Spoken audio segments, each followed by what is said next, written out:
ಆತ್ಮೀಯ ಸರ್ಕಾರಿ ನೌಕರರೇ, ನಿವೃತ್ತ ಸರ್ಕಾರಿ ನೌಕರರೇ, ನೀವು ಫೇಸ್ ಮಾಡ್ತಾ ಇರೋಂಥ ಪ್ರತಿಯೊಂದು ಪ್ರಾಬ್ಲಮ್ಗಳನ್ನು ಲೀಗಲ್ ಆಗಿ ಸಾಲ್ವ್ ಮಾಡ್ಕೊಳ್ಳೋಕ್ಕೆ ಇರೋಂಥ ಉತ್ತಮ ವೇದಿಕೆಯಾದ ಸರ್ಕಾರಿ ನೌಕರ ಮಿತ್ರ ಯೂಟ್ಯೂಬ್ ಚಾನಲ್ಗೆ ಆತ್ಮೀಯವಾದ ಸ್ವಾಗತ. ಸ್ನೇಹಿತರೆ, ನಿವೃತ್ತ ಸರ್ಕಾರಿ ನೌಕರರು ಪಿಂಚಣಿದಾರರಿಗೆ ಈ ದಿನ ಒಂದು ಶಾಕಿಂಗ್ ನ್ಯೂಸ್ ಅಂತಲೇ ಹೇಳ್ಬೋದು. ನಿಮ್ಮ ಪಿಂಚಣಿ ಕಡಿತಗೊಳ್ಳುವಂಥ ವಿಚಾರ. ಈಗಲೇ ನೀವು ಎಚ್ಚೆತ್ತುಕೊಂಡಿಲ್ಲ ಅಂದರೆ ನಿಮ್ಮ ಪಿಂಚಣಿ ಕಡಿತ ಆಗ್ಬೋದು. ಈಗಲೇ ಎಚ್ಚೆತ್ತುಕೊಂಡು ಏನು ಮಾಡಬೇಕು, ಏನು ವಿಚಾರಕ್ಕಾಗಿ ಪಿಂಚಣಿ ಕಡಿತ ಆಗ್ತಾ ಇದೆ ಅನ್ನೋ ಬಗ್ಗೆ ವಿವರವಾದ ಮಾಹಿತಿಯನ್ನು ಈ ದಿನ ನಿಮ್ಮ ಹತ್ರ ಶೇರ್ ಮಾಡ್ತೀನಿ. ಪ್ರತಿಯೊಬ್ಬರು ತಪ್ಪದೆ ಕೊನೆಯವರೆಗೂ ಈ ವಿಡಿಯೋ ನೋಡಿ ನಿಮ್ಮ ಪಿಂಚಣಿ ಉಳಿಸ್ಕೊಳ್ಳೋಕ್ಕೆ ಒಂದು ವ್ಯವಸ್ಥೆ ಮಾಡೋಂಥ ಕೆಲಸಕ್ಕೆ ಕೈ ಹಾಕಿದ್ದೀವಿ. ಈ ಮಾಹಿತಿನ ಶೇರ್ ಮಾಡೋದಕ್ಕಿಂತ ಮುಂಚಿತವಾಗಿ ಯಾರ್ಯಾರು ಈ ಚಾನಲ್ಗೆ ಸಬ್ಸ್ಕ್ರೈಬ್ ಆಗಿಲ್ಲ, ದಯವಿಟ್ಟು ಸಬ್ಸ್ಕ್ರೈಬ್ ಮಾಡ್ಕೊಳ್ಳಿ. ನಿಮ್ಮ ಸ್ನೇಹಿತರಿಗೂ ಶೇರ್ ಮಾಡಿ. ಪ್ರತಿಯೊಬ್ಬರಿಗೂ ಈ ಮಾಹಿತಿನ ತಿಳಿಸಿ. ಸ್ನೇಹಿತರೆ, ನಿವೃತ್ತ ಸರ್ಕಾರಿ ನೌಕರರು, ಪಿಂಚಣಿದಾರರು 20, 30, ಕೆಲವರು 40 ವರ್ಷಗಟ್ಟಲೆ ಕಷ್ಟಪಟ್ಟು ಕೆಲಸ ಮಾಡಿ ಈ ದೇಶ ಕಟ್ಟುವಂಥ ಕೆಲಸ ಮಾಡಿರ್ತಾರೆ. ನಮ್ಮ ಅಂತ್ಯದ ಕಾಲದಲ್ಲಿ, ನಮ್ಮ ವಿಶ್ರಾಂತಿ ಕಾಲದಲ್ಲಿ ನಮ್ಮ ಜೀವನ ನಿರ್ವಹಣೆ ಚೆನ್ನಾಗಿರಲಿ ಮತ್ತು ನಮ್ಮ ಆರೋಗ್ಯ ಸಮಸ್ಯೆಗಳಿಗೆ, ಮೆಡಿಷನ್ಗೆ ಉಪಯೋಗ ಆಗಲಿ ಅಂತ ಹೇಳಿ ನಾವು ಪಿಂಚಣಿ ಕೊಡ್ತಾ ಇರ್ತಾರೆ. ಈ ಪಿಂಚಣಿಯಿಂದ ಎಷ್ಟೋ ನಮ್ಮ ಜೀವನಕ್ಕೆ ಆಧಾರ ಆಗಿರುತ್ತೆ. ಇಂಥ ಪಿಂಚಣಿನೇ ಕಡಿತ ಆಗತ್ತೆ ಅಂದರೆ ಒಂದು ಶಾಕಿಂಗ್ ನ್ಯೂಸ್ ಅಲ್ವಾ? ಈ ರೀತಿ ವ್ಯವಸ್ಥೆಗಳು ಯಾವತ್ತೂ ಆಗಬಾರ್ದು. ಯಾವ ವಿಚಾರಕ್ಕಾಗಿ ಈ ವ್ಯವಸ್ಥೆ ಬಂದಿದೆ ಅನ್ನೋದ್ರ ಬಗ್ಗೆ ನೋಡೋದಾದರೆ, ಕರ್ನಾಟಕ ಸರ್ಕಾರ ಮಾಡಿರುವಂಥ ಒಂದು ಆದೇಶ ನಿವೃತ್ತ ಸರ್ಕಾರಿ ನೌಕರರ ಪಿಂಚಣಿ ಕಡಿತಕ್ಕೆ ಸಾಧ್ಯತೆ ಇದೆ. ನೌಕರರ ಕಾಲ್ಪನಿಕ ವೇತನ ಬಡ್ತಿಯನ್ನು ವಾಪಸ್ ಪಡೆಯುವಂಥ ಒಂದು ಆದೇಶ.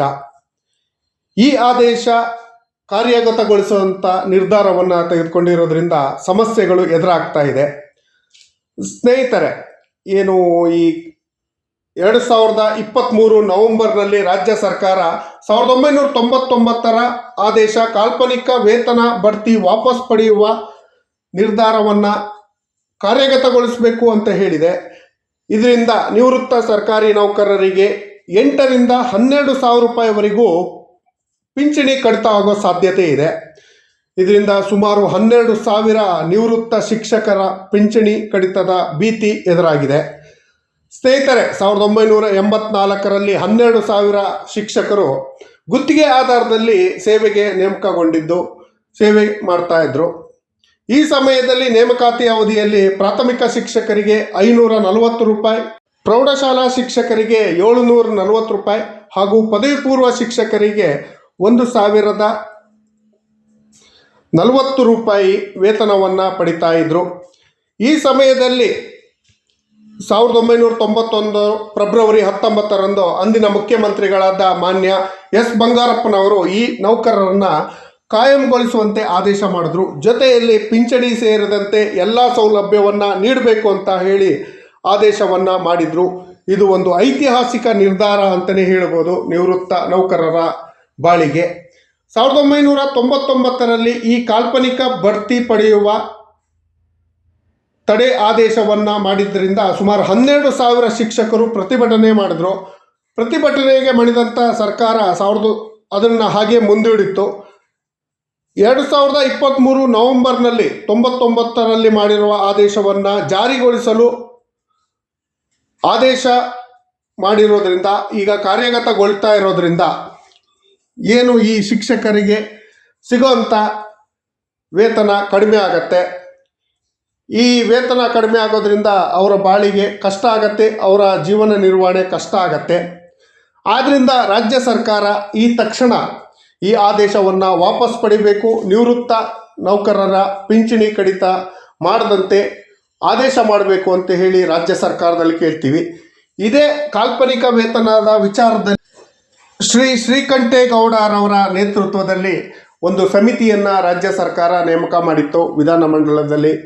ಈ ಸಮಿತಿ ಸಭೆ ಸೇರಿ ಕೂಲಂಕುಷವಾಗಿ ಅಧ್ಯಯನ ಮಾಡಿ ಏನು ಸರ್ಕಾರ 1999ರಲ್ಲಿ ಮಾಡಿರುವಂಥ ಆದೇಶ ತಪ್ಪು, ಈ ಆದೇಶವನ್ನು ಕೈ ಬಿಡಬೇಕು, ನಿವೃತ್ತ ನೌಕರರ ಹಿತವನ್ನು ಕಾಪಾಡಬೇಕು ಅಂತ ಹೇಳಿ ತನ್ನ ವರದಿಯನ್ನು ಕೊಟ್ಟು ಸರ್ಕಾರಕ್ಕೆ ಸಲ್ಲಿಕೆ ಮಾಡಿತ್ತು. ಆ ವರದಿ ಇದುವರೆಗೆ ನೆಲೆಗುದಿಗೆ ಬಿದ್ದಿದೆ. ಆ ವರದಿ ಅನುಷ್ಠಾನ ಆಗಿಲ್ಲ. ಆ ವರದಿ ಬಾಕಿ ಇರಬೇಕಾದ್ರೆ ಸರ್ಕಾರ 1999ರ ಆದೇಶವನ್ನು ಕಾರ್ಯಗತಗೊಳಿಸಲು ಪ್ರಯತ್ನಿಸುತ್ತಿರುವುದು ಪ್ರತಿಯೊಬ್ಬ ನಿವೃತ್ತ ಸರ್ಕಾರಿ ನೌಕರರು ಹಾಗೂ ಪಿಂಚಣಿದಾರರ ಬಾಳಿಗೆ ಮಾರಕ ಆಗತ್ತೆ. ದಯವಿಟ್ಟು ಈ ಸರ್ಕಾರ ಈ ನಿರ್ಧಾರವನ್ನು ಹಿಂಪಡೆಯಬೇಕು. ನಿವೃತ್ತ ಸರ್ಕಾರಿ ನೌಕರರು ಹಾಗೂ ಪಿಂಚಣಿದಾರರ ಬಾಳಿಗೆ ವರದಾನವಾಗುವಂಥ ಕೆಲಸವನ್ನು ಮಾಡಬೇಕು. ಅಂದಿನ ಮುಖ್ಯಮಂತ್ರಿಗಳಾದ ಶ್ರೀ ಬಂಗಾರಪ್ಪನವರು ಮಾಡಿರುವಂಥ ಐತಿಹಾಸಿಕ ನಿರ್ಧಾರವನ್ನು ಒಪ್ಪಿಕೊಂಡು ಪ್ರತಿಯೊಬ್ಬ ನಿವೃತ್ತರ ನೌಕರರ ಬಾಳಿಗೆ ಬೆಳಕಾಗುವಂಥ ಕೆಲಸವನ್ನು ಸರ್ಕಾರ ಮಾಡಬೇಕು ಅಂತ ಕೇಳ್ಕೊಳ್ತೀನಿ. ತಕ್ಷಣ ಸರ್ಕಾರ ಮಾಡಿರುವ ಆದೇಶವನ್ನು ಹಿಂಪಡೆದು ಇದ್ರ ಬಗ್ಗೆ ನಿರ್ಧಾರವನ್ನು ಕೈಗೊಳ್ಳಬೇಕು ಅಂತ ಕೇಳ್ಕೊಳ್ತೀನಿ. ಅದೇ ರೀತಿ ನಿವೃತ್ತ ಸರ್ಕಾರಿ ನೌಕರರ ಪಿಂಚಣಿ ಸಮಸ್ಯೆಗಳ ಪರಿಹಾರಕ್ಕಾಗಿ ಪ್ರಯತ್ನಿಸಬೇಕು. ಅವರ ಸಮಸ್ಯೆಗಳಿಗೆ ಸ್ಪಂದಿಸಬೇಕು. ಅದರಲ್ಲೂ ಮುಖ್ಯವಾಗಿ ನಿವೃತ್ತ ಸರ್ಕಾರಿ ನೌಕರರ ವಯೋಸಹಜ ಕಾಯಿಲೆಗಳಿಗೆ ಚಿಕಿತ್ಸೆಗಾಗಿ ಬೇಕಾಗಿರುವಂಥ ಕ್ಯಾಶ್ಲೆಸ್ ಟ್ರೀಟ್ಮೆಂಟ್, ಕರ್ನಾಟಕ ಆರೋಗ್ಯ ಸಂಜೀವಿನಿ ಯೋಜನೆ ಕ್ಯಾಶ್ಲೆಸ್ ಟ್ರೀಟ್ಮೆಂಟ್ ವ್ಯವಸ್ಥೆಯನ್ನು ತಕ್ಷಣ ಜಾರಿ ಮಾಡಿ ನಿವೃತ್ತ ನೌಕರರ ಆರೋಗ್ಯ ಸಮಸ್ಯೆಗಳ ಬಗ್ಗೆ ಸರ್ಕಾರ ಗಮನ ಹರಿಸಬೇಕು. ಅದೇ ರೀತಿ ನಿವೃತ್ತ ಸರ್ಕಾರಿ ನೌಕರರ ಸಮಸ್ಯೆಗಳನ್ನು ಸ್ಪಂದಿಸುವ ಉದ್ದೇಶಕ್ಕಾಗಿ ಜಿಲ್ಲಾ ಮಟ್ಟದಲ್ಲಿ ಹಾಗೂ ತಾಲೂಕು ಮಟ್ಟದಲ್ಲಿ ಒಬ್ಬರು ನೋಡಲ್ ಅಧಿಕಾರಿಯನ್ನು ನೇಮಕ ಮಾಡಿ ನಿವೃತ್ತ ಸರ್ಕಾರಿ ನೌಕರರ ಹಾಗೂ ಪಿಂಚಣಿದಾರರ ಯೋಗಕ್ಷೇಮ, ಅವರ ಸಮಸ್ಯೆಗಳಿಗೆ ಪರಿಹಾರ ನೀಡುವಂಥ ಕೆಲಸವನ್ನು ಮಾಡಬೇಕು. ಅದೇ ರೀತಿ ಈಗ ತಾನೇ ಮಂಡನೆ ಆಗಿರುವಂಥ 7th ಪೇ ಕಮಿಷನ್ನಲ್ಲಿ ನಿವೃತ್ತ ಸರ್ಕಾರಿ ನೌಕರರಿಗೆ ಯಾವುದೇ ಉಪಯೋಗಗಳು ಜಾಸ್ತಿ ಆಗಿಲ್ಲ. ನಿವೃತ್ತ ಸರ್ಕಾರಿ ನೌಕರರ ಬೇಡಿಕೆಯಂತೆ ಪಿಂಚಣಿಯನ್ನು ಹೆಚ್ಚಳ ಮಾಡುವಂಥ ವ್ಯವಸ್ಥೆಯನ್ನು ಸರ್ಕಾರ ಮಾಡಬೇಕು. ನಿವೃತ್ತ ಸರ್ಕಾರಿ ನೌಕರರಿಗೆ ಏಜ್ ಬೇಸ್ಡ್ ಪೆನ್ಷನ್ ಯೋಜನೆ, ವಯೋಮಿತಿ ಆಧಾರದಲ್ಲಿ ಪಿಂಚಣಿಯನ್ನು ಹೆಚ್ಚಳ ಮಾಡ್ಕೊಂಡು ಹೋಗುವಂಥ ವ್ಯವಸ್ಥೆಯನ್ನು ತಕ್ಷಣ ಜಾರಿ ಮಾಡಿ ನೌಕರರ ಹಿತವನ್ನು ಕಾಪಾಡಬೇಕು. ನಿವೃತ್ತ ನೌಕರರು ಚೆನ್ನಾಗಿದ್ದರೆ ಈ ದೇಶ ಸುಭಿಕ್ಷವಾಗಿರುತ್ತೆ. ಅವರ ಅನುಭವಗಳನ್ನು ನಾವು ಉಪಯೋಗಿಸ್ಕೊಬೇಕು, ಅವರನ್ನು ಗೌರವದಿಂದ ಕಾಣಬೇಕು ಅಂತ ಮನವಿ. ಸರ್ಕಾರ ಈ ಎಲ್ಲ ಅಂಶಗಳನ್ನು ಪರಿಗಣಿಸಿ 1999ರಲ್ಲಿ ಮಾಡಿರುವಂಥ ಕಾಲ್ಪನಿಕ ವೇತನ ಬಡ್ತಿ ರದ್ದು ಆದೇಶವನ್ನು ವಾಪಸ್ ಪಡೆದು ನೌಕರರ ಹಿತವನ್ನು ಕಾಪಾಡಿಕೊಂಡು ಹೋಗಬೇಕು ಅಂತ ಸರ್ಕಾರದಲ್ಲಿ ಕೇಳ್ತೀನಿ.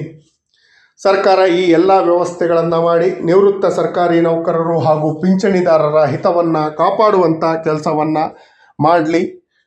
ಅವರ ಪಿಂಚಣಿ ಕಡಿತಕ್ಕೆ ಕೈ ಹಾಕದಂತೆ ನೋಡ್ಕೊಳ್ಳಿ ಅಂತ ಕೇಳ್ಕೊಂತ, ಈ ಮಾಹಿತಿ ತಮಗೆಲ್ಲರಿಗೂ ಇಷ್ಟ ಆಗಿದ್ದರೆ ದಯವಿಟ್ಟು ಈ ಚಾನಲ್ನಲ್ಲಿ ಸಬ್ಸ್ಕ್ರೈಬ್ ಮಾಡ್ಕೊಳ್ಳಿ. ನೀವು ಎದುರಿಸ್ತಿರುವಂಥ ಪ್ರತಿಯೊಂದು ಸಮಸ್ಯೆಗಳನ್ನು ಲೀಗಲ್ ಆಗಿ ಸಾಲ್ವ್ ಮಾಡಿಕೊಳ್ಳು ಇರಿ. ಈ ವಿಡಿಯೋ ನೋಡಿದ್ದಕ್ಕೆ ಧನ್ಯವಾದಗಳು. ಜೈ ಹಿಂದ್, ಜೈ ಕರ್ನಾಟಕ ಮಾತೆ.